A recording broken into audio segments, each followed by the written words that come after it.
Mais c'est ce qui est intéressant. Dieu nous a parlé plein de choses, mais après, on va. Peut-être on partagera ça plus tard, Après, mais on a. parce qu'il Il y a beaucoup de choses. Il y a des points précis. Il y a des points précis, mais on va confirmer. En tout cas, cette année, c'est sûr qu'on va sortir déjà de nous-mêmes. On a commencé.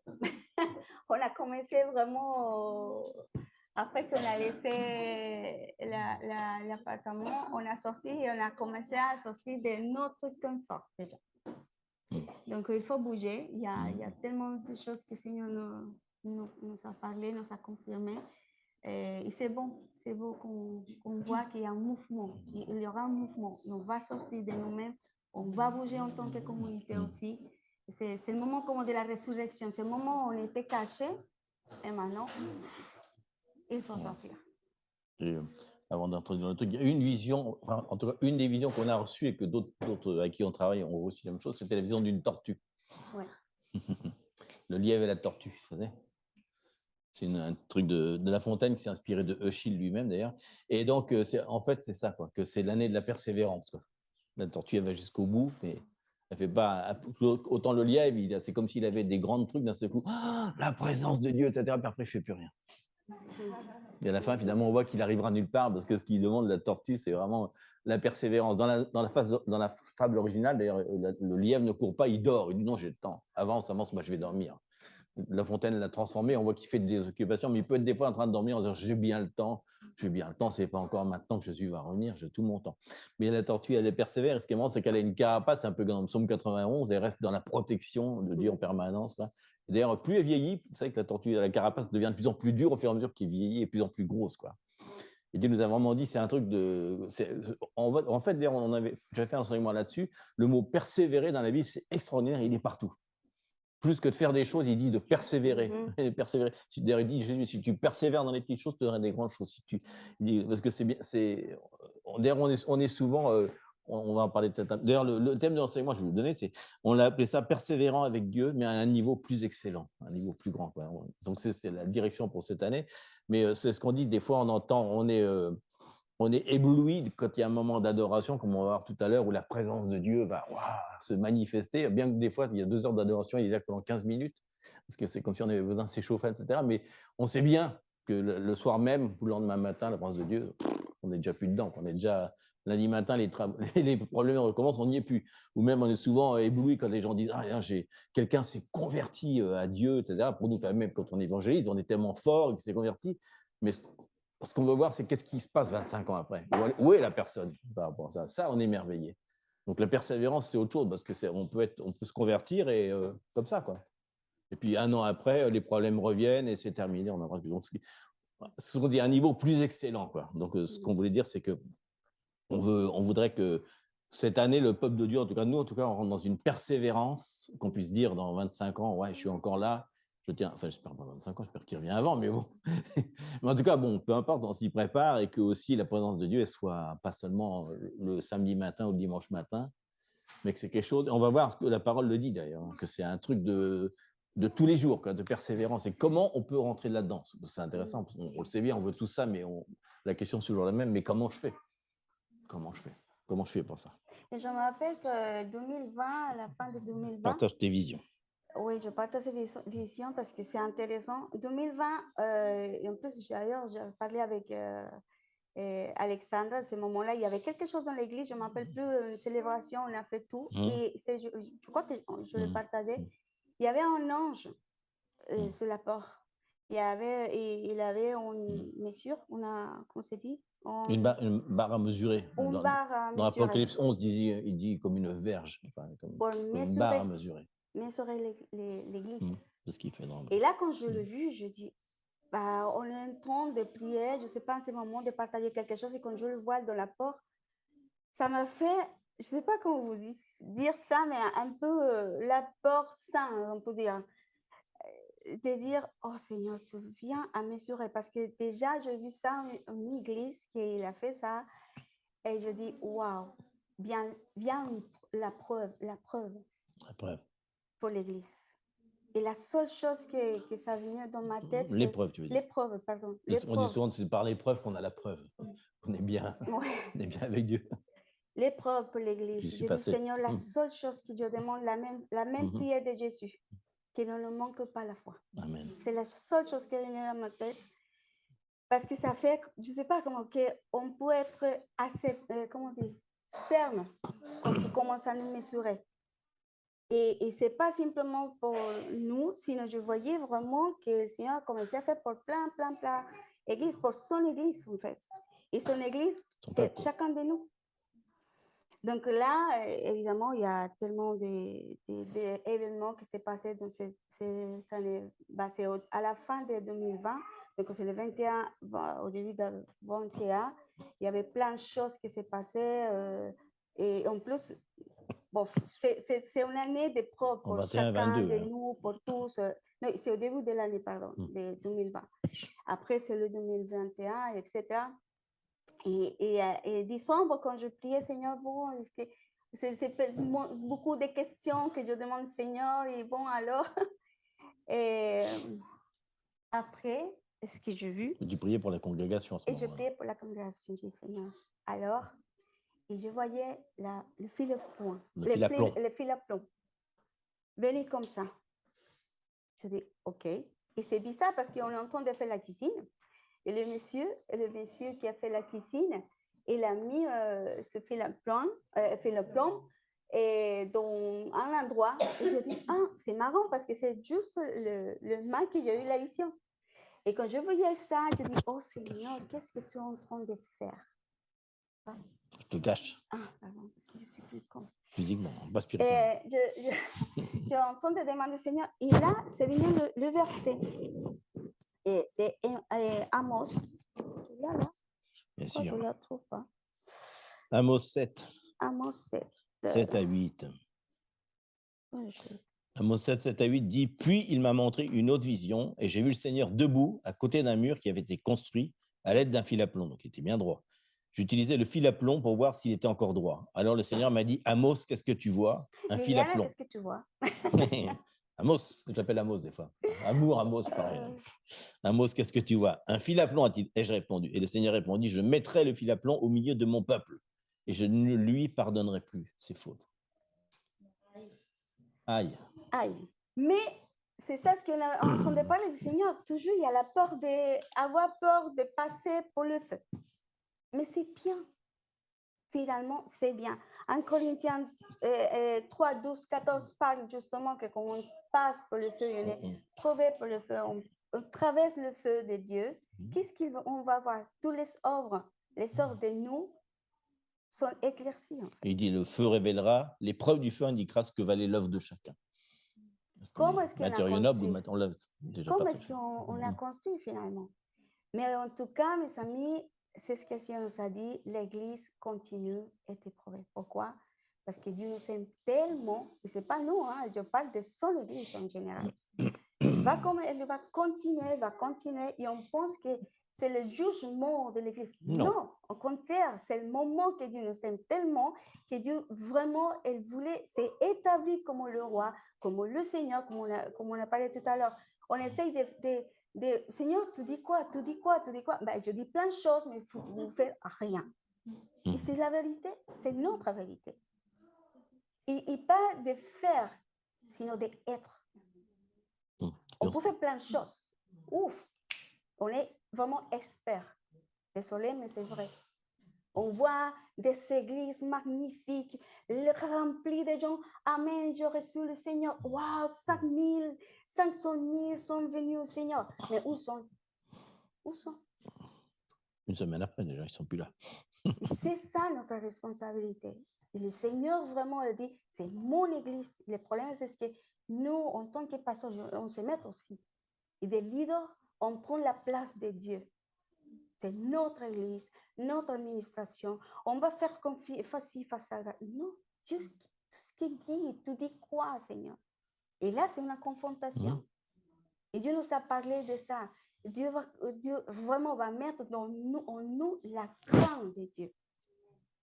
Mais pour faire ça, on doit décider. On doit prendre des décisions cette année. Et là, quand on a regardé ça sont des choses simples, Mais on s'habitue vraiment à vivre comme ça parce que c'est le général.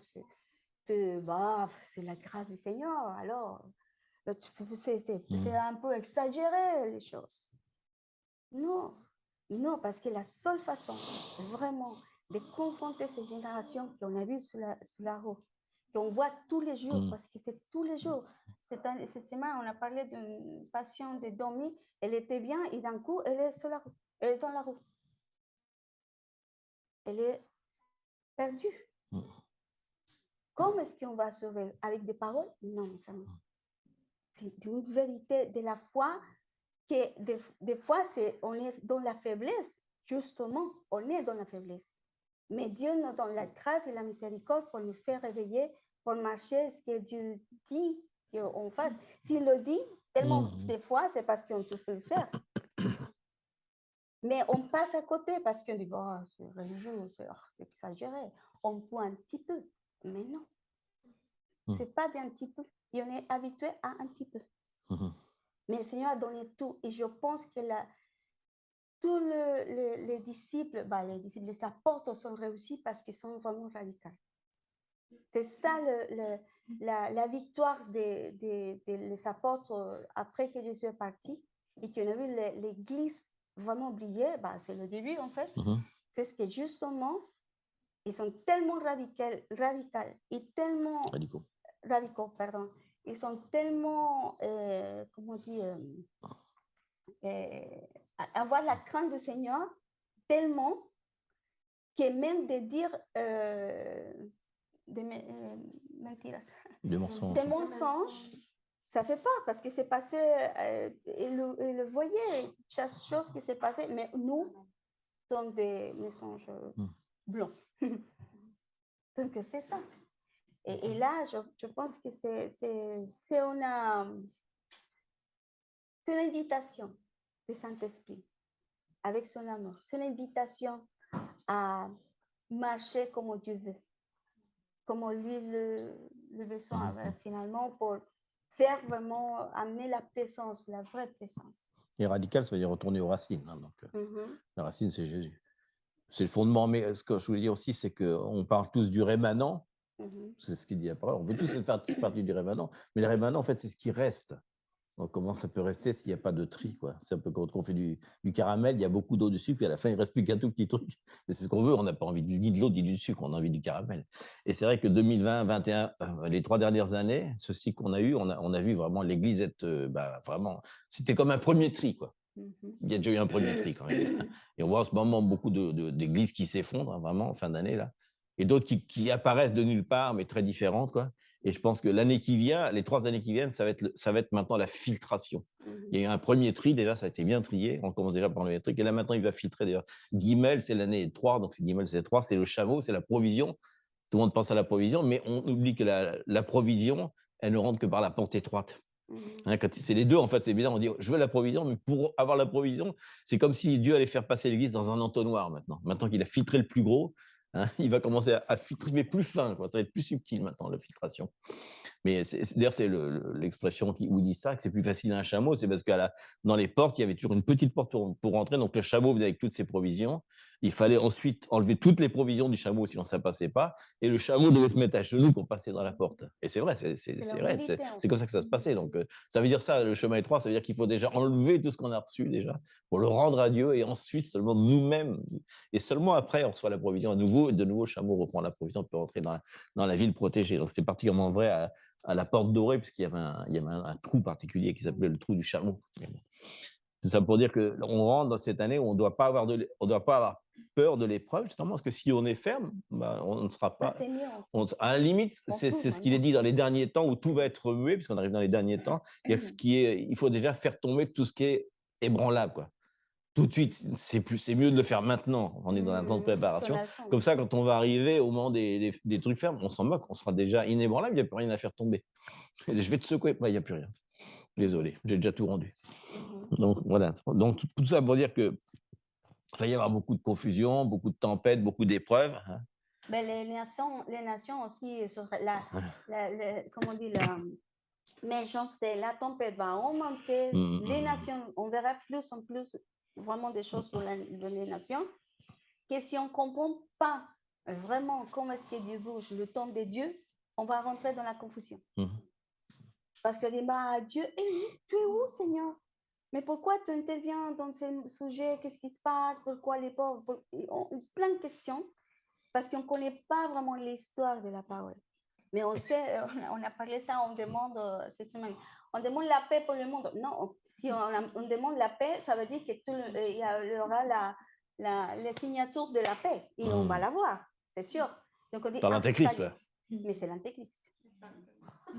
Mais on ne peut pas demander ça. On peut demander la paix, que c'est Jésus. Oui, c'est autre chose, le shalom. Que Jésus règne. C'est vraiment le shalom du Seigneur vient parce que c'est lui. En fait, même quand Jésus était là, jamais eu la paix. Toujours il y avait la division. Pourquoi on a peur de ça? De parler de ces radicaux, d'être vraiment radicaux dans nos pensées, dans nos paroles. Des fois, on a peur de parler. On l'a vu cette semaine. En fait, des fois, comme on nous ferme et on est une association. Ils sans rien dire, ils sont dit, ah non, si c'est pas une messe, non, c'est pas mal. On appelait au grand hôtel, là, puisqu'ils font des salles, et dès qu'on a appelé, ils ont dit, alors si c'est pas une messe, c'est fini, on a donné, hein, c'est bon. Tout le monde s'est plaint, il y avait du bruit, il y avait trop de monde. On n'a même pas parlé, on dit, non, on est une association. Donc, pour dire, et on a entendu aussi, waouh, vous avez le don de dire. Ils ont demandé une salle géniale et tout pour louer et tout, pour la fin de l'année. Et à la fin, ils ont vu que dans les statuts, parce que c'est une église, ah non, c'est une église. Non, ils sont fermés. Donc, on voit de plus en plus, et là, c'est bien. On parle de l'église primitive. Ah, c'est génial. Bon, on va rentrer là. Et là, pour rentrer, on a besoin vraiment de courage, mais que nos fondements soient vraiment fermes et que nos yeux sont. Ça, c'est important. Ça, c'était l'introduction. Donc, bref, on pense que Dieu nous appelle à un niveau plus excellent de manifestation, hein, comme disait, d'obéissance, parce qu'il a assez parlé. Hein. C'est un temps de... T'imagines si tu dis à tes enfants sans arrêt, puis il vient sans arrêt te demander que tu dois faire ta chambre, puis il vient tous les jours, il vient te demander, mais je te l'ai déjà dit, au bout d'un moment, tu vas dire, je suis fatigué quand même. Hein. Donc, le chemin de transformation constante, excellent, c'est ce qu'on disait tout à l'heure, c'est ce qui permet de durer dans le temps, parce que finalement, c'est le plus important, c'est de durer dans le temps. Et on avait parlé déjà que quand l'Esprit Saint était venu sur Marie, c'était, je crois qu'il y a un mois qu'on partageait ça. Avant la dernière. On voit le principe, quoi. On voit l'Esprit Saint qui descend sur Marie et ensuite elle manifeste dans sa chair Jésus, quoi. 9 mois plus tard, elle va manifester Jésus qui va vraiment sortir d'elle. Donc c'est un truc particulier. Et ça ressemble un peu à Pentecôte, à un moment où ils disent l'Esprit Saint descendait sur eux et ensuite il était à l'intérieur d'eux. On sait que Jésus, avant de partir, il leur souffle à l'intérieur d'eux l'Esprit, mais ce n'est pas l'Esprit de Dieu, c'est un autre esprit dont il parle. Mais là, il y a vraiment quelque chose. Alors, est-ce que pendant le moment d'adoration, on pourrait éventuellement recevoir l'Esprit Saint qui vient sur nous, et comment il va pouvoir rester à l'intérieur de nous, se manifester? Parce qu'on sait qu'il est là, mais souvent, il ne se manifeste pas quand même. Aussi pour une raison particulière, dont on va développer justement, c'est que peut-être on a envie que Dieu se manifeste à notre façon. On voudrait bien que, par exemple, un incrédule qui est parmi nous, d'un seul coup, l'Esprit Saint vienne sur lui, il est transformé. Ça arrive, moi, ça m'est arrivé dans ma vie, mais ce n'est pas toujours le cas. Il se manifeste à travers nous. Mais pour ça, il ne peut pas se manifester n'importe comment. Il y a des conditions particulières. Il y a des choses qui doivent être à l'intérieur de nous qui fait que sinon, ça ne se manifeste pas.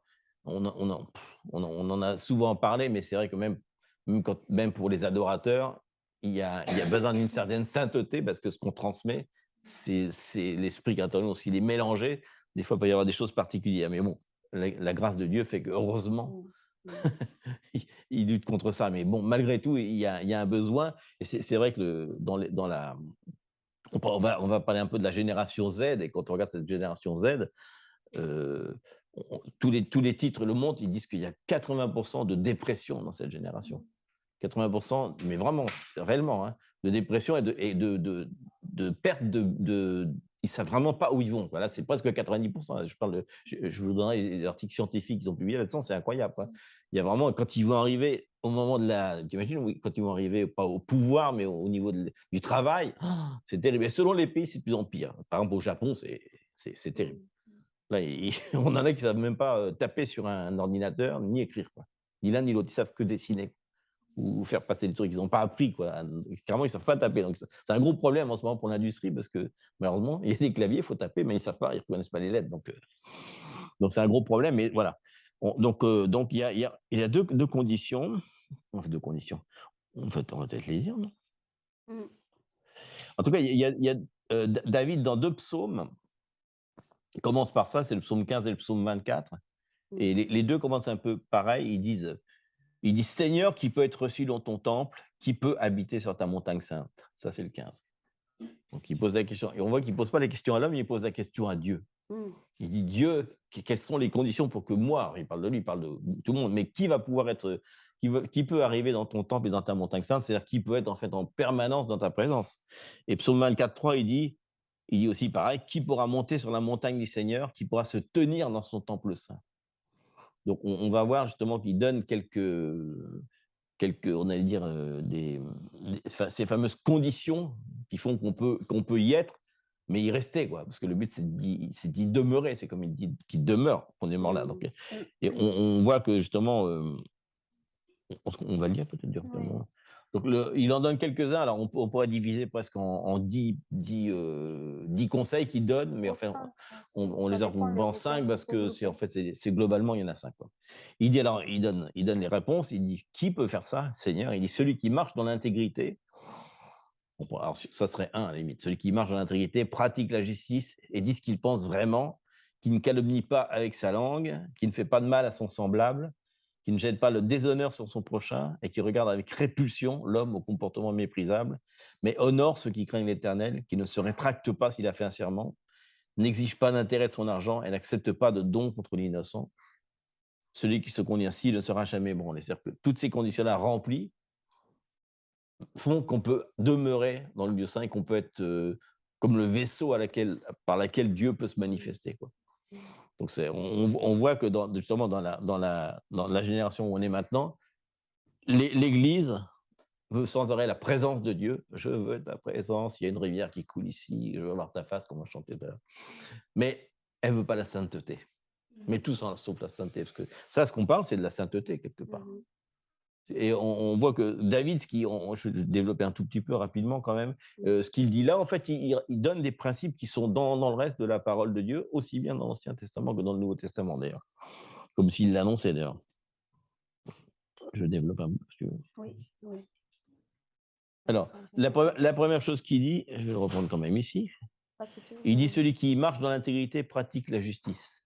Donc ça, c'est intéressant, parce que ça veut dire que c'est quelqu'un qui est droit selon l'alliance que Dieu a fait avec lui. Et c'est marqué justement dans Genèse 17:1, il y a marqué cette phrase-là, puisqu'en fait, il paraphrase un petit peu ça, il dit qu'Abraham, à l'époque, c'est pas encore Abraham, il dit « Étant parvenu à l'âge de 99 ans », t'imagines, l'Éternel apparut à Abraham.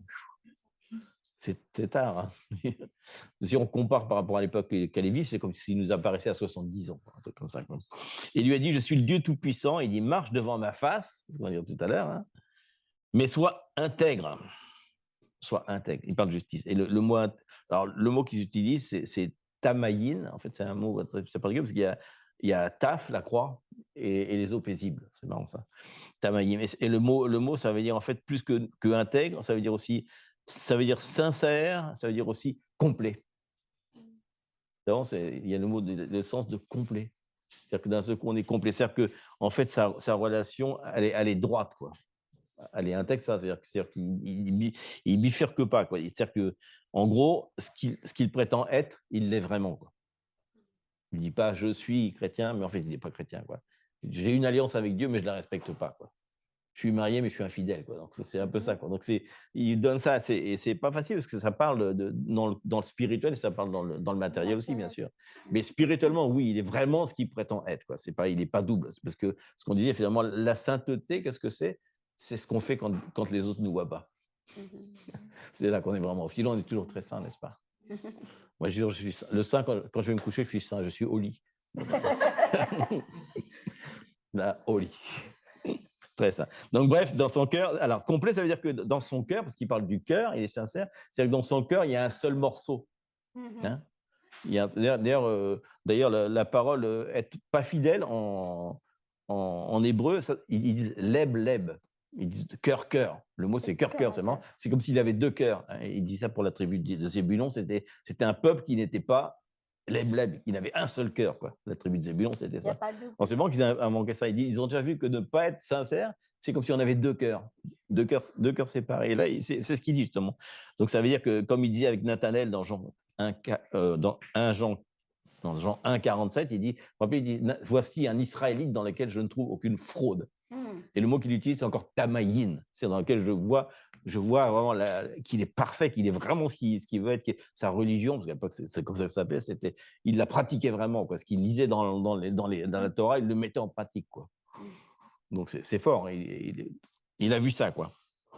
Donc il y a un autre passage aussi, dans 2 Corinthiens 1,12, j'avais pris ça aussi. C'est Paul qui dit ça, car ce qui fait notre gloire, c'est ce témoignage de notre conscience que nous nous sommes conduits dans le monde, et surtout à votre égard, avec simplicité et sincérité devant Dieu, et non pas avec une sagesse charnelle, avec la grâce de Dieu. Donc il parle déjà de ça. Donc voilà, le premier conseil qu'il nous donne, c'est celui-là. L'intégrité. Celui qui marche dans l'intégrité pratique la justice et dit ce qu'il pense vraiment. Et d'ailleurs, l'intégrité et la justice, ça va ensemble, puisqu'il y a je ne sais pas si vous vous rappelez, il y a un passage. Il dit la justice. La justice, c'est tzedek, hein, c'est le mot. C'est un mot hébreu qu'il faut connaître, c'est celui-là, c'est tzedek, la justice. C'est dans Psaume 23, il reste en mon âme, il conduit dans les sentiers de la justice. Tzedek, c'est un mot qui est partout dans la Bible. C'est fou, le terme de justice est vraiment très, très fort. Et dans Psaume 85, il dit justement que la bonté et la vérité se sont rencontrées, la justice et la paix se sont embrassées. C'est-à-dire qu'il fait vraiment un truc où pour eux, il n'y a pas un concept séparé de ce qui est juste, de ce qui est vrai. Ce qui est vrai, c'est ce qui est juste, c'est ce qui est vrai, ce qui est intègre. C'est vraiment, t'imagines, ça veut dire un style de vie complètement différent, où on marche dans cette vérité, cette intégrité, cette complétude, ça n'existe pas, d'être complet, d'être intègre, etc. Et alors, c'est marrant, c'est parce que c'est un peu comme dans le Sermon sur la montagne, où il dit le pauvre d'esprit, c'est la première condition. C'est comme si cette condition-là, c'est déjà ce qui amène tout le reste. En fait, il le met en premier, quoi. Celui qui marche dans l'intégrité, pratique la justice et dit ce qu'il pense vraiment. Puis ça, c'est génial, ça. C'est pas un truc populaire, ça, de dire ce qu'on pense vraiment. Souvent, on est toujours à question, on a totalement peur de dire des choses qu'on ne dit pas ce qu'on pense vraiment. Alors, il dit vraiment qu'il faut ouvrir son cœur, il faut être sincère, il faut être intègre. C'est difficile, mais en fait même la parole de Dieu, celui qui aime son prochain, c'est celui qui reprend son prochain. Il a envie que la personne arrive dans la fin de sa vie, il a envie qu'il rentre dans la justice, dans le plan de Dieu. Donc, des fois, on voit des trucs, ça peut être extrême, bien sûr, si la personne se drogue, c'est extrême, mais des fois, c'est pas ça, c'est plus subtil que ça. Il marche dans un chemin un petit peu entre les deux, et nous, on le sait, et on fait rien, quoi. Donc, il dit l'intégrité et la justice, il le dit, en plus, il faut le faire avec amour, mais il faut le faire. Si on ne le fait pas, alors dans ce cas-là, on ne pratique pas la justice parce qu'on ne dit pas vraiment ce qu'on pense. Or, on est responsable des autres, en tant que congrégation, en tant que chrétien, en tant que frères et sœurs, on est responsable les uns des autres. On est même responsable des non-chrétiens, à la limite, aussi. Quand on parle d'évangélisation, c'est un peu ce qu'on fait. On voit l'état du monde, on n'a pas envie que le monde reste tel qu'il est. C'est pas qu'on a envie de faire grandir l'Église, c'est qu'on a envie d'accomplir le plan de Jésus qui dit qu'il veut que le monde entier soit sauvé. Il le voudrait bien, on sait bien qu'il ne pourra pas, mais il veut quand même. Est-ce que c'est important, comme tu dis, on est responsable des uns les autres parce qu'on n'est pas responsable de la vie de l'autre. On est responsable de l'éternité de l'autre. Exact. C'est pire. Ça, c'est autre chose. Parce qu'on voit l'éternité, on ne parle pas de la vie quotidienne de chacun. C'est ce que comment on dit, está en juego. Ce qui est en jeu. C'est l'éternité de la personne. Exactement. Qu'elle peut se dévier à cause de qu'on sait une vérité et on ne le dit pas. Simplement parce que je la flemme ou parce que je ne peux pas le dire, parce que on peut... Non, mais on est responsable aussi. Deuxième chose, ou quatrième, comme vous voulez, mais le deuxième terme, en tout cas, ça parle des autres. Il dit, il ne calomnie pas avec sa langue, il ne fait pas de mal à son semblable et ne jette pas le déshonneur sur son prochain. C'est fort, ça. En fait, c'est peut-être moins fort maintenant, mais à l'époque, il faut savoir que c'était les Israélites, hein, on peut dire les Hébreux. Les Israélites ont une forte tendance à dire du mal des autres. Hein. Ils sont très durs. Hein. C'est un peuple qui est dur quand même. Hein. Donc, c'est facile. En tout cas, voilà, ce que je disais, il fait tout ce qu'il peut pour faire le bien à son voisin. Voilà.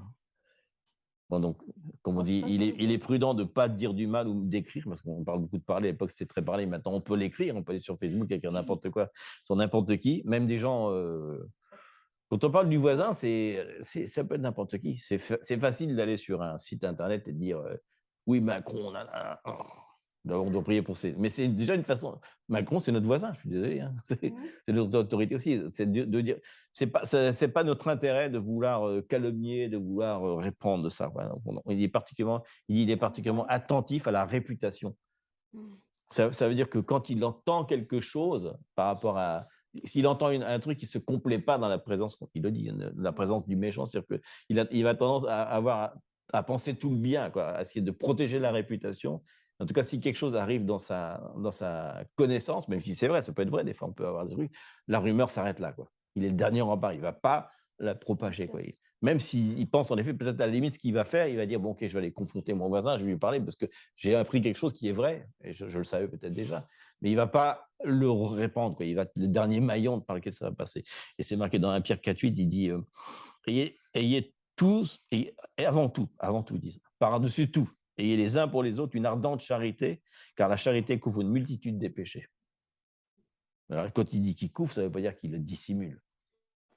Mais il le couvre au sens que Dieu va couvrir ça, quoi. Il va le protéger. Voilà. On sait que il va comment dire, il va tenir en bride, c'est marqué dans un proverbe, il va tenir en bride sa langue. Il dit que la langue, c'est comme un animal, on peut maintenir un cheval, mais sa langue, on n'y arrive pas. Donc c'est fort parce que voilà un des conseils qu'il donne, et on va rappeler que ce qu'il dit, attends, pardon, je reprends le début du psaume. Il dit, qui peut être reçu dans ton temple et habiter sur ta montagne sainte, quoi, carrément, t'imagines? On ne penserait pas forcément à ça, la première chose. La première chose, l'intégrité, on dit c'est génial, etc. Et on voit qu'en deuxième partie, il commence à parler des autres déjà. Les autres de la communauté, quoi. Le troisième. Ah bon, attends, on va le relire, ça encore plus ça. Et quatrième, troisième. Attends, mais il faut relire le texte à chaque fois. Mais comme j'ai mis le texte avant, c'est pas facile. Voilà. Il regarde avec répulsion l'homme au comportement méprisable et honore ceux qui craignent l'Éternel. Donc là, il parle, je crois qu'on a plein de psaumes comme ça qui disent celui bienheureux, celui qui ne marche pas dans la compagnie des méchants, etc. Alors, quand on dit qu'il méprise, d'ailleurs, ça ne veut pas dire qu'il les méprise au sens qu'il n'a pas envie de les sauver. Quand même, ça serait un peu dur. Mais en tout cas, il sait que ce qui est. En fait, j'ai développé un petit peu ce qu'il dit à un moment, il parle de. C'est un mot particulier qu'il utilise à ce moment-là. Il y a plusieurs paroles pour dire un homme méchant, mais celui-là, c'est particulier puisqu'il dit un gens vil. Et en fait, je crois que j'ai dû mettre parce que vil, c'est pas un mot qu'on utilise beaucoup. Ouais, des gens vils. Donc, ça veut dire en fait sans valeur. En fait, on appelle ça en français bon à rien. En fait, c'est bon pour rien, finalement, etc. Donc, en fait, vil, ça veut dire ce qui est abject, méprisable, qui manifeste de la bassesse ou de la vulgarité. Donc, voilà, ça veut dire indigne, infâme. En fait, dans la Bible, ils disent souvent que c'est comme de la paille, c'est comme des scories, comme de la paille, ou comme du sel qui n'a plus de valeur. Donc, il y a deux choses là-dedans. C'est aussi bien dans leur choix ou dans leur pratique, ceux qui ont choisi ou qui pratiquent. Donc, il y a, la parole dit ça, dans Jérémie 2, 1, 13, il dit ça. Il dit, car mon peuple a commis un double péché, ils m'ont abandonné, moi qui suis une source d'eau vive, pour se creuser des citernes crevassées qui ne retiennent pas l'eau. C'est ce qu'il dit par rapport à ça, par la vie. Et dans leur pratique, il dit, c'est dans Ésaïe 32, 6 à 7, on va vous partager le texte, ne vous inquiétez pas. Il dit, car l'insensé, le vil, en fait, il dit exactement, profère des folies, et son cœur s'adonne au mal pour commettre l'impiété et dire des faussetés contre l'Éternel, pour laisser avide l'âme de celui qui a faim. Ça, c'est vraiment fort, ça. Et enlever le breuvage de celui qui a soif. Il dit, les armes du fourbe ou du vil sont pernicieuses, ils forment de coupables desseins pour perdre le malheureux par des paroles mensongères. Ça, c'est hyper fort. Il dit qu'il empêche celui qui a faim de manger quelque chose en disant des choses contre l'Éternel, et il empêche celui qui a soif de pouvoir se désaltérer, quoi. Donc, c'est carrément, c'est-à-dire qu'il s'oppose tellement au plan de Dieu. Donc, c'est ça. Il dit qu'on ne doit pas se complaire dans la présence de ces personnes-là, quoi. On doit les mépriser. Ça veut dire qu'on doit mépriser ça. On ne doit pas, comment dire, je ne sais pas comment on pourrait dire mépriser, parce que en français, ça veut dire quelque chose d'autre, mais on ne doit pas se complaire dans la compagnie des méchants, quoi. Parce que, de toute façon, on a reçu ça même pour cette année et les années qui viennent. Il y a un temps de séparation, vraiment. Il y a un temps Comment d'alliance la... qui va se faire. Et le rémanent, c'est obligé. On peut pas se contaminer avec. Il y a des choses qu'il faut rompre, qu'il faut, après avoir fait tout ce qu'on peut pour réparer ça, il y a des moments où il faut quand même rompre quelque chose. Il faut se séparer de ça. Donc, c'est pour ça qu'il dit ça. C'est pas décontaminé, sinon qu'il Ouais. y aura une séparation parce que on n'est pas d'accord, ils ne s'acceptent pas déjà. Il y a tellement de deux. Est-ce que je suis ce que Dieu dit ou je te suis? Tu vois, c'est comme si, comme quand on fait des alliances qui sont pas. C'est le noir et le blanc. Il ne faut pas être gris. Donc, il y a des moments qu'on Ouais. on doit choisir. D'ailleurs, il ne dit pas qu'on n'est pas dans la présence des méchants, il dit qu'il ne se complaît pas, quoi. Parce que des fois, on peut chercher. On peut finalement chercher la personne, on sait qu'elle est toxique, particulièrement dans ce sens-là, mais on cherche quand même dans sa présence. Il y a un moment quand même où il y a un moment pour faire les choses, un moment pour se séparer après. Il y a des moments. Parce que Dieu le fait d'ailleurs à un moment, il dit ça suffit, maintenant je ne leur pardonnerai plus, quoi. Il dit, j'ai passé assez de temps à essayer de le faire, maintenant il y a un moment où on doit séparer, on doit couper. Mais par contre, c'est important, le reste, il dit d'honorer le reste. Donc il dit on recherche, on a un grand intérêt pour la conversation, on montre du respect, on plaide en faveur des autres qui sont justement dans la piété. Le mot piété, c'est un peu particulier, mais piété et vertu, vous vous rappelez, en grec, c'est arrêté, comme une arrêté qui veut dire c'est marrant, arrêté, c'est ce qui brille, c'est ce qui attire. C'est ce qui attire l'œil, en fait. C'est que le mot s'appelle arrêté, qui veut dire une boucle d'oreille en espagnol, quoi. Mais c'est vraiment la piété, c'est ça, la vertu, c'est qu'on est attiré par quelque chose dans la personne et ça nous donne envie de passer du temps avec, de faire des bonnes actions pour la personne, de l'honorer, de le vénérer, de discuter avec lui, quoi. Donc, il nous dit ça, quoi, deux choses, en fait. Il dit qu'il faut se séparer de quelque chose, essayer de se rapprocher des autres, en fait, le rémanent, c'est ça. Qu'est-ce qui se passe, d'ailleurs, quand on fait de l'eau et du caramel? C'est que les molécules d'eau s'en vont, tout s'évapore, et il reste que l'essence et les molécules du sucre commencent à se rassembler ensemble pour faire quelque chose de vraiment costaud, correct, quoi. Donc, je pense que nous, on a vraiment su ça aussi, c'est une année de séparation et aussi d'appeler les autres, quoi. De se rassembler avec ceux qui sont appelés pour le but final, en fait. On a pu passer beaucoup de temps, je pense que l'Église a passé beaucoup d'années à vouloir que tout le monde vienne finalement dans l'Église. Allez, mettons 5000 personnes dans l'Église. Mais au bout d'un moment, 5000, c'était l'eau au-dessus. Maintenant, je pense qu'il a bien séparé, il a dit c'est bon, j'ai évaporé pas mal de choses. Maintenant, essayez de rassembler ceux qui sont rassemblables, quoi. Et ne vous complaisez pas dans la présence de ceux qui vous amènent autre part, quoi, parce que on a tendance à être fortement contaminé des fois par la présence des autres, de ceux qui sont, je veux dire, comme il dit, ceux qui sont éloignés du plan, quoi.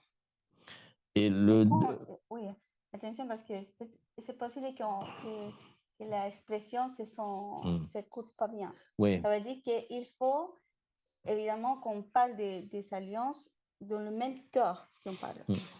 Il y a il y a un doute spécifique. C'est pas ce que je me sépare de toi parce que non. D'ailleurs, on va travailler ensemble parce qu'il y a un but ensemble. Il regarde avec répulsion. Dieu va travailler. Il dit deux choses. Il regarde avec répulsion. Il n'aime pas la compagnie des méchants, mais il honore les autres. Oui. Donc on voit qu'il y en a un qui est juste assez passif, l'autre il est actif. Il honore, c'est-à-dire il les honore vraiment. Et honorer la personne, c'est vraiment lui donner de l'importance, quoi, à nos yeux, quoi. Et le dernier, ça parle un peu plus de l'argent, vous avez remarqué. Déjà, la première chose qu'il dit, il ne se rétracte pas s'il a fait un serment. Ça, c'est vraiment super fort. Et donc, après, il dit qu'il n'exige pas d'intérêt de son argent, n'accepte pas de don contre l'innocent. Alors là, c'est un peu particulier parce qu'il faut peut-être le prendre dans le contexte de l'époque. Je vais peut-être le développer rapidement, mais parce qu'à l'époque, il y avait beaucoup d'usuriers. Je ne sais pas si vous connaissez ce terme usurier, ça se dit plus trop beaucoup, mais c'était comme ça que fonctionnaient les Juifs. Ils ont fonctionné comme ils continuent d'ailleurs à fonctionner un peu comme ça des fois, hein. Mais voilà, là, l'usurier. Attends, je vais te le dire ici, ce que je l'avais noté. Voilà. Excusez-moi, je reviens un petit peu en arrière.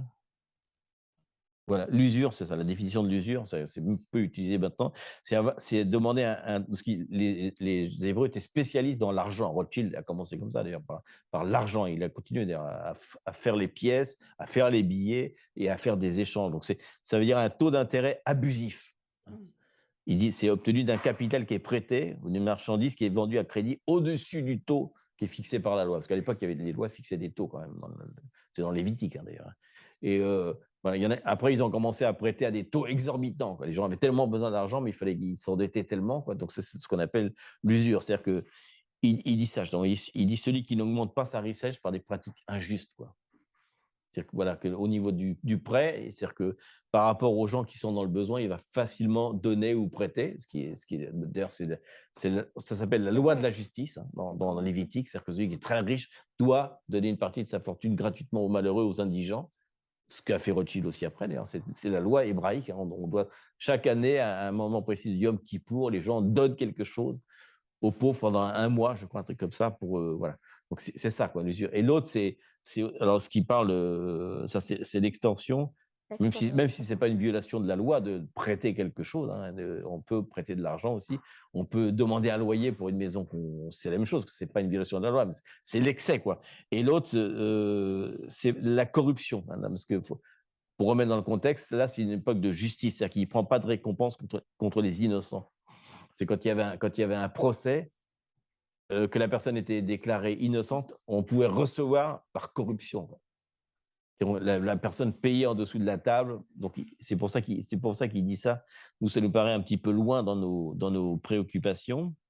Je ne retrouve pas le psaume 15, c'est bon, à chaque fois je le paume. Voilà. Tiens, Psaume 15, je le paume à chaque fois. Le psaume 15, on continue de le psaume 15. Que c'est donne-le-moi, c'est plus rapide, je t'ai perdu. Ouais, c'est ce que j'ai. Je l'ai mis en haut, le psaume. C'est la dernière. Non, je l'ai cité. Excusez-moi. On va revenir. Oui, il est là-haut, psaume 15. J'ai paumé tout. Hein. Regarde. Psaume 15, voilà, c'est là. Et la dernière. Voilà. Il n'exige pas d'intérêt de son argent, hein, ce qu'on disait tout à l'heure. Il n'accepte pas de don contre l'innocent. Voilà. Parce qu'à l'époque, c'était très, très populaire. C'est-à-dire que là, il parle vraiment au niveau de l'argent, quoi. Hein, quand même. Mais c'est important, le thème de l'argent pour Dieu. Mais aussi, il dit qu'il ne se rétracte pas. Ça, c'est vraiment très important. C'est-à-dire que s'il a fait un serment avec quelqu'un, une alliance avec qui que ce soit, là, on ne parle plus d'argent, bien sûr, hein, il ne va pas se rétracter, même si à un moment, il va voir que ça va, il n'avait pas pensé de l'implication des choses, que ça allait pouvoir donner un préjudice contre lui-même, etc. Ça peut être, c'est pas forcément de l'argent, ça peut être du temps. On promet de s'occuper de quelqu'un et oui, je vais faire un disciple de telle personne et au bout d'un moment, oh là là, mais c'est-à-dire tous les jeudis soirs, il faut y aller pendant 2 heures et puis là, oh là là, il m'appelle sans arrêt, etc. Donc, il va aller jusqu'au bout. Et ça, c'est important parce que pour 23, nous, on a vraiment reçu ça, qu'on allait faire des alliances. Mais en fait, ça va être plus que des alliances, que ça, c'est une alliance, mais c'est aussi des pactes. Et le pacte, pour Dieu, c'est beaucoup plus fort parce que le pacte, c'est vraiment quelque chose qui est écrit entre 2 maisons. Vous vous rappelez, il faisait ça, il mettait un arbre de chaque côté de la maison. Quand la personne, oh là, si je me mets contre cette personne-là, je me mets contre le voisin qui va le défendre jusqu'à la mort. C'est-à-dire qu'il va carrément faire tout en son possible. Donc, c'était un signe qu'il donnait pour dire attention, moi, je suis en pacte avec cette maison, etc. Donc, le pacte ne peut pas se rompre. C'est-à-dire que si on a promis quelque chose, si on a fait une alliance de cœur, hein, ce qu'on allait dire, c'est quelque chose qu'on ne peut pas rompre. Donc, d'ailleurs, il y a dans la parole, il y a marqué ne promettez pas quelque chose à Dieu que vous n'allez pas pouvoir accomplir. C'est mieux de ne pas lui promettre, de ne pas le faire, et ce n'est pas grave. Il sait qu'on fait selon nos moyens, mais si on a promis à Dieu qu'on va faire quelque chose, et quand le pacte s'était fait devant Dieu, justement, hein, comme quand en justice on prie, dites sur la Bible, je jure, etc. C'est-à-dire que là, on dit quelque chose que vraiment, si jamais on a menti à ce moment-là, c'est terrible, quoi. Pour Dieu, c'est quelque chose, quoi. Donc, vraiment, dans ce temps où on parle, parce qu'on parle de comment on peut manifester la présence de Dieu dans ces conditions, on le voit dans l'intégrité, comment on se comporte avec les autres, en fait, d'être complet, de penser vraiment ce qu'on dit ou de dire ce qu'on pense. Et toutes ces choses-là, d'être juste au niveau des finances par rapport aux autres, et transparent, et de remplir les pactes vraiment à fond, etc. Il dit que ça, c'est quelque chose qui nous permet d'être dans la sainteté. Alors, qu'on disait tout à l'heure, l'Église voudrait bien la présence de Dieu, mais c'est facile d'être dans la présence pendant là, mais amener ça à l'extérieur, cette sainteté complète, et Il dit que c'est ça qui nous permet d'être dans la présence de Dieu, dans la montagne sainte, etc. Dans le psaume 24, il dit, 24 et 15 dit la même chose en fait. C'est la même chose qu'on voit. Le psaume 15 et le psaume 24 dit exactement la même chose. Est-ce que c'est impressionnant parce que quand on parle de l'argent, le Seigneur nous a montré justement qu'est-ce qui s'est passé avec Salomon. C'est pareil. Il a donné l'argent, mais après, il a fait des alliances incorrectes. Dieu va nous venir, bien sûr, avec toute la provision. Quand on parle de provision, c'est la provision complète de tout ce qu'on a besoin. Mais aussi, on doit faire attention, parce que des fois, on utilise ça parce que ça m'a convient. Donc, ça m'a convient, je fais ça, bon, pas importe, Seigneur, parce qu'il y a un doute. Non, même ça, on doit être vraiment... Faire attention, c'est partie de ce qu'il dit. On peut dire c'est dans les Israélites qui font ça, mais non. En fait, il y a une sagesse, et la sagesse qui vient du Seigneur, c'est pas... Parce qu'on dit, Salomon, il y avait la sagesse, mais après, elle est corrompue. Mais la sagesse qui vient du Seigneur de nous maintenir et dans la sagesse toujours du Seigneur. Et dit, Seigneur, comment est-ce qu'on va faire ça? Comment est-ce qu'on va marcher dans cette argent que tu vas nous donner? Parce que finalement, c'est pour le royaume de lui. C'est ça, est-ce que Dieu va nous donner ça? Nous va donner aussi la façon de pouvoir... en fait, c'est ce qui s'est passé aussi à Daniel, c'est exactement ce qui s'est passé avec Joseph. Il y avait vraiment une implication forte dans le monde pour faire quelque chose de royaume, dans la terre voit, mais que tout est nickel, qui est propre, qui est vraiment clean.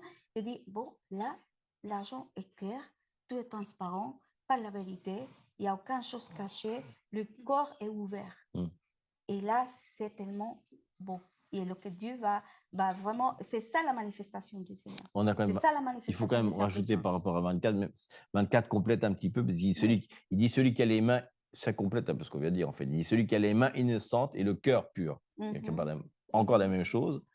Il dit celui qui ne livre pas son âme au mensonge, donc on parle encore un niveau, celui qui dit vraiment ce qu'il pense, et qui ne jure pas pour tromper, encore une fois, qui ne fait pas de serment pour faire quelque chose. Et c'est vrai qu'elle dit ça parce qu'on a été Dieu nous a amenés en vacances à un endroit, on ne savait pas du tout, parce que Dieu dit va aller là, puis après je vous montrerai à un moment. Bon. Et on était dans la ville de Rothschild, quoi, dans la ville de naissance de Rothschild. Quoi. Est-ce que si tu parles ça, on peut pas... D'accord, il faut couper. Ouais. Mais bon, c'était très, très intéressant parce que ça nous a ouvert les yeux sur déjà 3-4 choses qu'on avait déjà vues à New York, qu'on avait vues autre part. Là, ce qu'on a compris Même quelque chose Israël, de... Ouais. Mais c'est vraiment particulier, c'était un avertissement en fait pour eux, ce qui va se passer. C'est un avertissement pour nous. Mais c'était très fort, vraiment. On ne s'y attendait pas vraiment. Mais c'est aussi, comment dire, on peut dire que c'est bien parce que si le Seigneur nous montre quelque chose, c'est pas pour une nouvelle. Merci Seigneur pour nous montrer ça. Sinon parce qu'il y a une implication importante, je pense, pour nous tous. Mais est-ce que c'est intéressant après qu'on continue dans le psaume 24? Que c'est la même chose. La même chose. Et après, Jésus va reprendre un petit peu de ça. Donc, on peut dire, en fait, les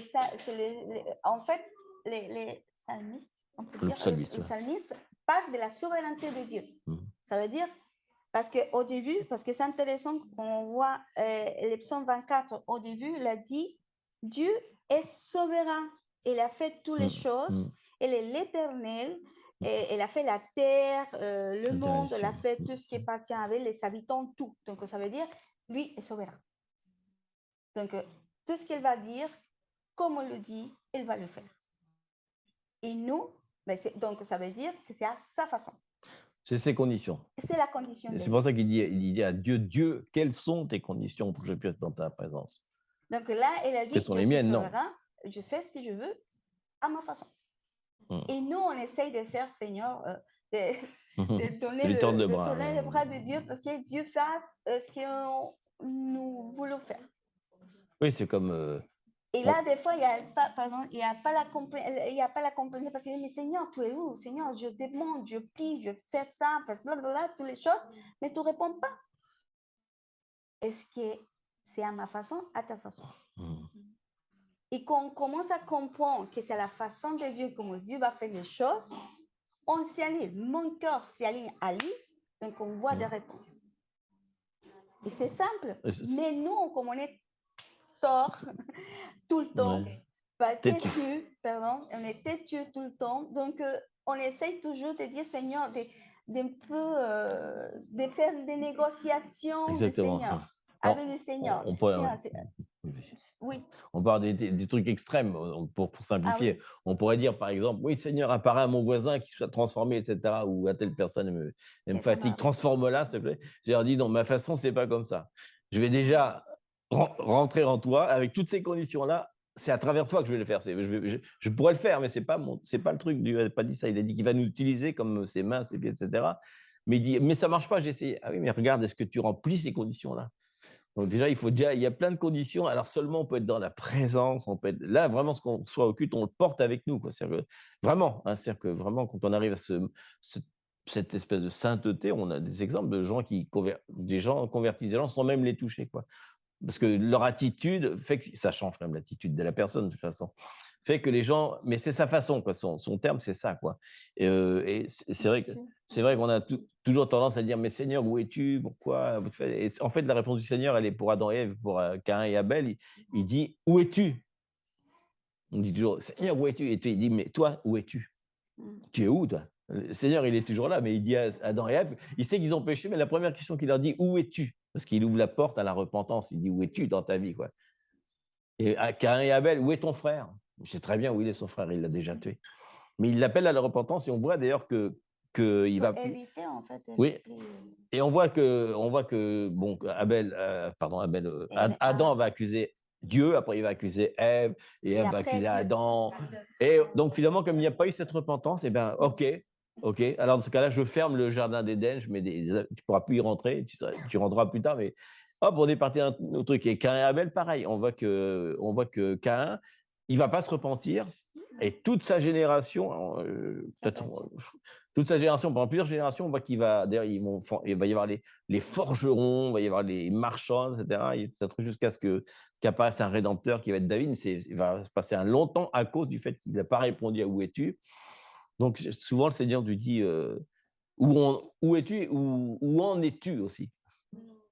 C'est les deux qui nous posent. Et souvent, on se posait la question parce qu'on voit tellement de gens qui s'éloignent de la foi parce qu'une grande circonstance très dure se passe dans leur vie. Malheureusement, on y passe tous. Et il faut qu'on y passe même des fois. Mais la réponse, c'est Seigneur, où étais-tu quand j'étais là? Mais il dit, j'étais là. Mais toi, où es-tu dans ta position par rapport à moi? Donc, c'est pour ça que ces conditions sont extrêmement fortes. Et même Jésus, alors, va reprendre ça dans Jean 14. Mais à propos de ce Vas-y, que tu dis, justement, pourquoi on s'éloigne de Dieu? Ou pourquoi il y a des questions? Mais Seigneur, c'est constant, c'est difficile. Tu es où, Seigneur? Et je pense qu'on doit demander la bonne question. Je suis où devant toi? Et toujours, on peut argumenter parce qu'en fait, on voit beaucoup de gens que des années, ils sont marchés avec le Seigneur et d'un coup, ils sont partis de la foi. Et pourquoi? C'est vrai. On voit, il y a une condition qu'on voit, et toujours c'est la faute, bien, le péché. C'est la faute de l'Église, c'est la faute du pasteur, c'est la faute de tous les gens parce que l'Église ne me plaît pas, parce que les gens sont hypocrites, parce que les gens sont, jamais ça m'a coupé de moi, et tout le monde me laissait seul, et ça ne me plaît pas. Vraiment, ce n'est pas la raison. La vraie raison, c'est pas la croix, c'est comme ça. Et on se fixe toujours sur le bras droit, horizontal, et pas sur le bras vertical. La horizontale, c'est l'excuse, au fait. Et la vérité... D'ailleurs, dans l'horizontale, il y a un qui est bon et un qui est mauvais. Et c'est vrai, hein? Ça c'est vrai, c'est tous les jours. Mais ce n'est pas l'excuse aussi. Déjà, on a parlé tout à l'heure. Mais c'est ce que, justement, ils ne sont pas dans la vie, ils ne sont pas vraiment non, plutôt, ils sont faits de la vie naturelle, la faute des machins et tout, et ils ne sont pas vraiment alignés à ce que Dieu dit, selon ce que Dieu dit, sinon à sa façon. Ça veut dire que le style de vie, Dieu, tu fais tout pour moi et tu dois s'adresser à mes besoins. Mais ce n'est pas l'inverse. Donc l'inverse nous fait vraiment rester en Dieu. Si je fais à sa façon. Ça veut dire si je suis aligné à Dieu. Si je fais selon les termes de Dieu, ce n'est pas mon terme, vous dites ça? Mon terme à moi. Mes conditions. Mes conditions, en fait. Et mes conditions, ça veut dire que tout le monde prend soin de moi, que tout le monde doit être comme moi. Je ne sais pas, il y a une liste qu'on peut faire. C'est égocentrique. Mais c'est une excuse finalement. La vraie raison, c'est parce que son style de vie ne correspond pas à ce que Dieu dit. Et petit à petit, il y a tellement d'excuses qui s'éloignent, et après, ils sont partis. Parce que c'est la faute d'eux. Mais et là, il est Dieu aussi. Parce qu'il dit, bon, Seigneur, si tu fais quelque chose, fais-le parce que je suis là. Je prie tout et tu fais rien pour moi, donc je pars. En fait, c'est comme un élastique, quoi. Ouais. Ça se tend de plus en plus, et à un moment, ça craque, quoi. Mais ça ne vient pas d'un seul coup. Souvent, c'est déjà le résultat d'un éloignement progressif. D'ailleurs, sans arrêt, le Seigneur dit, rapprochez-vous de moi, je parlerai, restez à moi, restez dans le lieu secret pour être sous ma protection, soyez là. Il y a une invitation toujours à être là. Toujours et d'ailleurs, à un moment, quand il dit, on doit tous porter notre croix, en fait, c'est ce qu'il dit, on doit tous porter notre horizontalité vers les autres, mais aussi la verticalité avec lui, quoi. On porte cette croix-là, on ne peut pas être toujours dépendant ou en direction des autres. D'ailleurs, la vie de prière intime est presque plus importante que la vie de prière pour les autres, quoi. Parce qu'à la fin, finalement, il revient pour une personne, il ne revient pas pour une famille ni un couple, il vient pour une personne à la fois. Donc l'intimité, c'est très important, et c'est avec cette intimité-là qu'on peut avoir cette relation saine, quoi, justement, avec les autres. Mais c'est pour ça qu'on dit porter sa croix, c'est pas porter son épreuve et comme Jésus qui tombe par terre. D'ailleurs, quand il tombe, quelqu'un vient le relever. Mais il dit ça, il faut rester dans cette relation de croix, venir à la croix. Finalement, c'est rendre tout, mais en même temps aller vers les autres. Mais on n'est pas ni vers le méchant ni vers le bon, quoi. Mais ce qui est intéressant, parce que le Seigneur, en tout cas, elle va venir avec son amour, bien sûr. Mais au final, elle va dire, OK, mais ce sera à ma façon. Qu'on comprend ça, que c'est ce qu'on vient de développer, tout ça. On dit, comment on peut rester dans cet état plus excellent? Que selon la présence de temps en temps. Comment on dit, je dis toujours la mousse. La mousse, j'aime ta présence. Dans le macchiato, mais finalement, le café, c'est petit. J'imagine. Sinon, rester vraiment dans ces cafés noirs, café. forts, Café. le dose. Et ça, c'est bon. Cappuccino, c'est bon. Et oui, c'est un peu comme... c'est comme si tu disais « Oh Seigneur, j'aime ta présence », et entre parenthèses, le samedi matin à 11h30. C'est tout. Après, non. Parce qu'après, c'est quand même trop de boulot. Très difficile. Mais ce que c'est intéressant... Je mangeais juste la mousse. Mais le café, non, c'est un peu trop fort. Ça me fait mal à l'estomac. Et justement, comme tu disais, c'est ce qui est intéressant. Jésus le dit aussi. Exactement. Il lui donne fort, hein? Et en plus, c'est Jean 14. Jean 14, c'est le début de 14, 15, 16, 17, 18. C'est vraiment les gens de la fin des temps. Il dit, en préambule, il dit dans Jean 14, 15, si vous m'aimez, respectez mes commandements.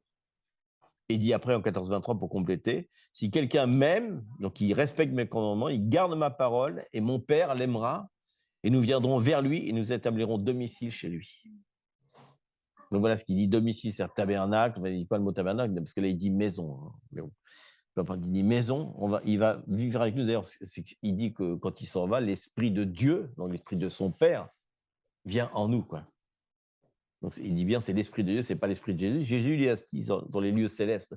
Mais l'Esprit Saint, en tant que représentant de l'Esprit de Dieu, vient vivre en nous. C'est fou, c'est que on pourrait déjà dire, c'est déjà bien, souvent, on dit souvent, ah, j'ai Jésus en moi. Mais on a plus que Jésus en nous, on a Dieu en nous. C'est encore plus fort, il dit que c'est l'Esprit de Dieu. Lui, il est reparti, parce qu'il a autre chose à faire, et il nous donne cette autorité, il nous remplit d'Esprit de Dieu, ce qui est plus que l'Esprit de Jésus encore. Parce que c'est encore un autre terme, mais c'est important parce qu'il dit que si on garde ses commandements, ce qu'on disait tout à l'heure, il a assez parlé. Maintenant, si on obéit, parce qu'il dit que c'est obéir à ce qu'il a déjà dit, alors vraiment, il dit mon Père va t'aimer et en plus, je vais venir avec mon Père et je vais habiter en toi. C'est-à-dire que s'il habite en nous, ça veut dire que on manifeste du coup, on va manifester sa présence, quoi. Est-ce que j'aime bien ça, ce qu'elle dit. On va avoir une réponse beaucoup plus intense aussi bien à nos prières qu'à tout ce qu'on fait. Et même, à la limite, on est tellement rempli de sa présence que ça va, quand on va être proche d'un agnostique ou même d'un opposé de Dieu, d'un seul coup, il va sentir quelque chose. Et souvent, c'est comme ça, souvent, on entend ça, les gens dire, mais qu'est-ce que tu as en toi qui me... Même des gens très, très forts. Je me rappelle, Eduardo partageait ça dans son entreprise qui était avec des Japonais très, très, très durs. Et il disait, mais il y a quelque chose en toi, je ne sais pas ce que c'est. Et pourtant, il n'avait jamais parlé qu'il était chrétien, jamais.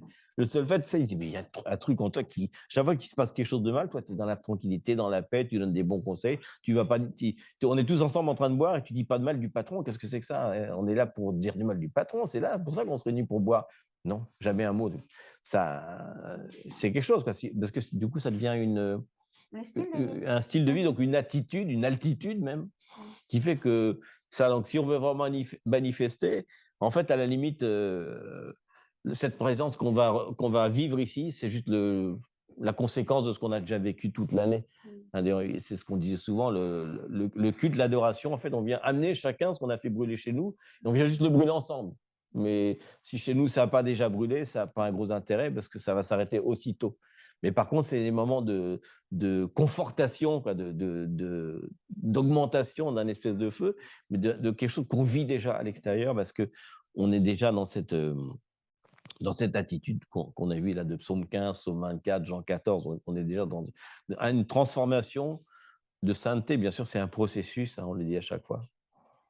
Par exemple, maintenir sa langue, c'est vraiment un processus qui est long. Combien de fois on chute? On chute, on rechute, mais à chaque fois, on reçoit souvent on sait qu'à chaque fois qu'on chute, la parole le dit, hein, plus on juge les autres, plus on va être jugé. Donc, quand on en a un petit peu marre de recevoir les autres, on se dit, mais c'est peut-être, on dit souvent, ah, mais il est méchant, mais comment es-tu, toi, dans cette circonstance-là? Est-ce que toi, tu n'es pas pareil, exactement pareil? Donc, voilà. Et il y a une chose ça me plaît super quand on lit le Jean. En fait, on s'invite vraiment à lire Jean 14 parce que quand c'est fort, ouais. C'est fort parce qu'il a dit comment demeurer en lui, mais comment lui, il va faire comment une habitation. Une habitation. En nous. Et ça, il a dit, c'est bien à la fin, il a dit, nous établirons domicile.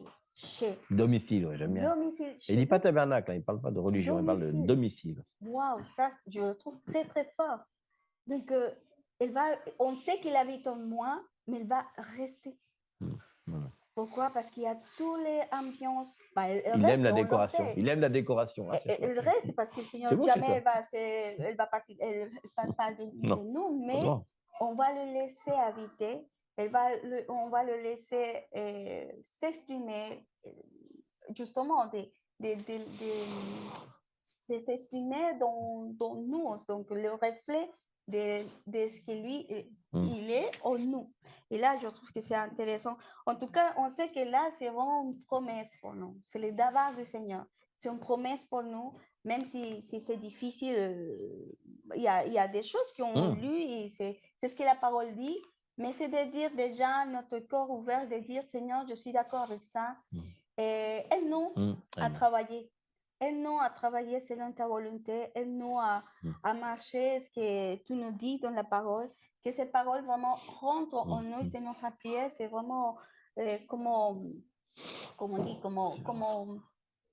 c'est l'invitation de sortir des disciples à vraiment être un messager. Il y a une différence. Tu peux rester comme un disciple, ça va. Mais si on aimerait vraiment être le messager, on doit marcher dans ces états afin que justement la manifestation du Seigneur, de sa présence, soit en nous. Soyez en nous. Donc là, c'est vraiment un désir de notre cœur. C'est un défi. Un défi pour cette année. C'est un défi. Un niveau plus excellent. À vivre comme ça. Et on est une famille, nous sommes une famille, et c'est justement de nous aider. De nous aider à grandir ensemble, parce que si on va être la différence, si on va être la lumière, Dieu nous a parlé et elle continue. Hein. C'est pas ce que Dieu parle, comme on dit tout à l'heure, parce que Dieu parle une année, une chose. Après, c'est fini, c'est la continuation, la persévérance. Parce qu'on a pris des huiles. Le huile, on est déjà, chacun de nous, il y a un petit huile. Donc là, maintenant, c'est d'allumer la lampe. Mais pour allumer la lampe, on a besoin de feu. Et le feu, c'est ce qui nous fait brûler les choses qui ne sont pas bonnes dans nos vies, qui sont vraiment des décisions qui nous coûtent. Mais c'est bien, finalement, parce qu'on est Dieu, parce qu'on aime sa présence, parce qu'on aimerait vraiment que la présence, je ne sais pas, hier je disais à Domi, toujours on lit la terre attend la manifestation des enfants de Dieu. On entend tout ça. Et ce matin, je dis Seigneur, je dis à Domi, On m'appelle Seigneur des fois. Seigneur. Comme ça. Je dis, donc, Seigneur, c'est quoi Sarah ça? Pourquoi on dit, bon, c'est qu'on doit venir, bien sûr, qu'on va retourner, mais en ce moment, qu'est-ce qu'on peut faire? Il y a des choses simples, comme si nous sommes des enfants de Dieu, on est envoyé par Dieu, Dieu nous a donné l'autorité, Dieu nous a donné l'autorité pour gouverner, pour prendre soin de tout ce que Dieu nous a donné, d'administrer bien les choses que Dieu nous a données.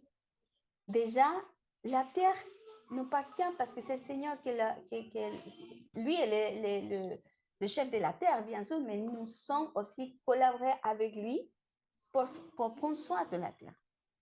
Je dis, si nous sommes vraiment partie des enfants de Dieu, on fait attention même sur la terre. De faire bien les choses, d'administrer bien les choses, parce qu'ils sont des dieux. Ne nous appartient pas à nous. On va pas acheter une bouteille de coca dans la mer, par exemple. Oui, on ne jetait pas fait attention, quoi. Comment dire, la poubelle sous la roue.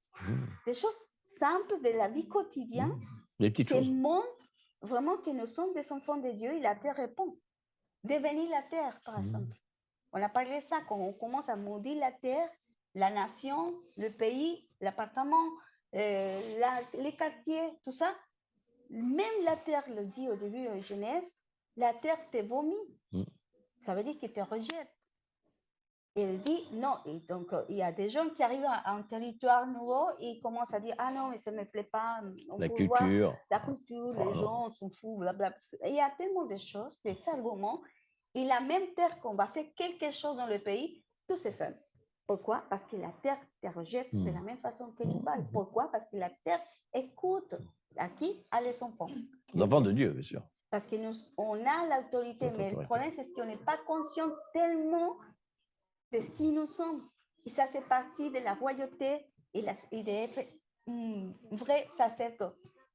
Donc là, qu'on est plus conscient de sa présence, qu'il habite chez nous, qu'en plus, on est l'autorité de la parole, quand Dieu nous parle, on dit quelque chose et quelque chose se passe dans l'atmosphère. Mais on n'est pas conscient vraiment. Mais là, je pense que c'est ça ce que Dieu nous enseigne. Et c'est le défi vraiment de cette année, de savoir que le Père, le Saint-Esprit et Jésus habitent en nous. La gloire du Seigneur habite en nous. Et quand on est conscient de ça, on fait attention. On fait attention. Et là, vraiment, c'est de mesurer même notre façon d'être. Ce n'est pas pour religieusement, non, sinon d'avoir sa révélation que la parole nous parle. Mais c'est le fil à plomb. Et c'est le fil à plomb. Être droit, intègre, droit. Et là, je sais Dieu pas, nous mesure. quand Dieu je va nous dis mesurer. ça, je dis, Seigneur, tu es en train de nous mesurer. Ok, Seigneur, je passe vite. Mais je parle pas moi. Je sais que le Seigneur va commencer pour l'Église. Et vraiment, nous, on aimerait rentrer. C'est pour ça que vous, aujourd'hui, c'est dit, c'est une parole forte, mais c'est une parole quand même de révélations, de décisions, des défis pour nous, pour plein de choses. Mais on peut rentrer parce que c'est dur ce que je veux dire, mais il y a des églises qui sont vraiment fermées, vont fermer. C'est comme c'est passé pendant le Covid. Il y a un tri. Il y a des gens qui la même grâce de Dieu, parce que c'est pour tout, c'est pas ce que Dieu ne fait pas de différence, c'est pour tout le monde. Mais il y a la même pluie bouge tout pour tout le monde. La bénédiction, c'est pour tout le monde. Mais c'est le choix que c'est différent. Et le choix nous appartient. Dieu donne la liberté. Il y a 5. Ça, c'est vraiment, je sentis tellement fort au début. Je dis, il y aura vraiment une séparation. Il y aura le 5 et le 5. La moitié et la moitié. Les sages et les folles. Les 5 vierges. Exactement. Donc, la question pour nous, c'est, nous sommes partis de quel? Des sages ou des folles? Et c'est une décision personnelle, mais aussi en tant que communauté, nous voulons vraiment rentrer dans ces mouvements du Seigneur, de voir la manifestation du Seigneur où on va. C'est ça notre désir, notre cœur, que Dieu manifeste sa présence, mais comment nous portons la gloire du Seigneur, parce qu'on part, nous sommes partis de sa maison, qu'il puisse rester vraiment, qu'il puisse rester en nous et manifester à travers de nous. De la même façon, comme Dieu nous a montré avec Maria, nous, spirituellement, on va apporter sa lumière. On va laisser que la lumière soit au milieu de nous. Mais déjà, oui. OK, il faut allumer. Pour allumer n'importe quel endroit, on a besoin seulement d'une allumette. Ce n'est pas d'avoir beaucoup. Une seule, ça suffit pour faire un incendie. Donc, c'est l'invitation de l'Esprit Saint. C'est le défi. C'est l'invitation et en tout cas, on va essayer, nous, de marcher dans cette invitation. On a dit oui, Seigneur. On a dit oui. Et bon, chacun, bien sûr, de vous, c'est de rentrer, des prières sur ces deux sombres, les psaumes 15, les psaumes 24 et les 14. Parce qu'il y a la réponse. Il y a plus, mais seulement déjà, 3, ça suffit. De dire, Seigneur, montre-nous, révèle-nous que vraiment le voile se tombe au milieu de nous, qu'on peut regarder où aujourd'hui sont nos yeux. Nos yeux sont fixes. Où sont? Des fois, il faut avoir, comme on dit, le cœur pur, les yeux, les mains, et encore vraiment transparent pour lui, pour marcher avec lui, afin que la présence se libère à travers de nous en tant que communauté. La vie, la famille, le monde entier a besoin de la vérité. Et Jésus est vrai. Et la seule façon de montrer que Jésus est vrai, que nous soyons aussi vrais, véritables. Donc, c'est l'invitation du Seigneur, c'est pour nous tous. Et c'est une réflexion forte. Mais bon.